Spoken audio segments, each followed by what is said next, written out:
When you buy a leasehold property, you don't own it outright forever. You're essentially buying the right to live in it and use the property for a fixed number of years.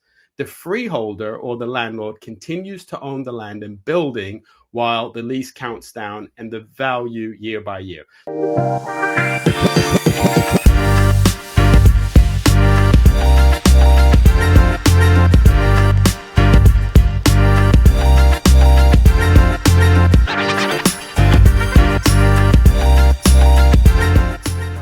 Let's just start with the features of a leasehold. So what are the features? What are the things that when someone's talking to you about a leasehold property, what are they talking about? So first and foremost, they're talking about the length of the lease. So it's commonly granted for 99, 125, or 999 years.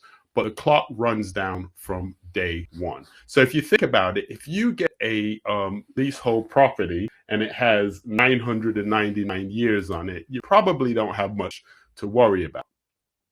Ownership split. You own the property during the lease term. The freeholder owns the land and the structure. And this is one of the things that concerns people that are buying leasehold properties, because they're like, well, I don't own all of it. So sometimes if you want to make certain changes to the property, you need to get permission from the leaseholder. So those are the restrictions. Leaseholders must comply with conditions set out in the lease. Example, no alterations without consent. So if you want to do certain things, as I said, to the property, you're going to need to get consent. And people don't like asking for permission for things. People feel like, well, I've purchased this property in theory. Although it's a leasehold, if I want to do some renovations, I should be able to just do that. But that's one of the features of a leasehold, which is what puts some people off. Leasehold versus freehold.